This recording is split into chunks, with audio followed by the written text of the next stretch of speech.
निमित्तानि च पश्यामि विपरीतानि केशव, न च श्रेयोनुपश्यामि हत्वा स्वजनमाहवे. हे केशवा, मला केवळ विपरीत घडण्याची लक्षणे दिसत आहेत. युद्धामध्ये स्वजनांना मारून कसे कल्याण होणार हे मला कळत नाही.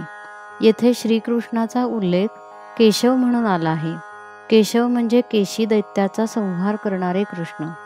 कंसाच्या आज्ञेने केशी हा दैत्य कृष्णाचा वध करण्यासाठी अश्वरूप होऊन गोकुळात आला. त्याचे रूप फार भयानक होते. गोकुळातील लोक त्याला बघून खूप घाबरले. आपल्या शोधासाठी अश्व फिरत आहे हे जाणून भगवान कृष्ण पुढे आले. त्याने हल्ला केल्यावर त्याचे 2 पाय धरून त्याला गरागरा फिरवले व दूर फेकून दिले. नंतर त्याचे सर्व दात पाडले. शेवटी तो गतप्राण होऊन पडला. न कांक्षे विजयम कृष्ण न च राज्यम सुखानि च, किं नो राज्येन गोविंद किं भोगैर्जीवितेन वा. कृष्णा, मला विजयाची इच्छा नाही, राज्याची आणि सुखाचीही इच्छा नाही. गोविंदा, मला राज्य मिळवून तरी काय करायचं आहे, भोग तरी कशा करता आणि जगून तरी काय उपयोग आहे. येषामर्थे कांक्षितं नो राज्यं भोगा सुखानि च, त इमेव स्थिता युद्धे प्राणान् त्यक्त्वा धनानि च.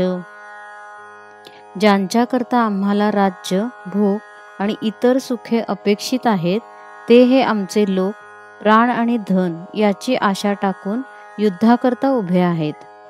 आचार्या पितरः पुत्रा तथैव च पितामहाः, मातुलः श्वशुरः पौत्रः शाला संबंधिनस्तथा.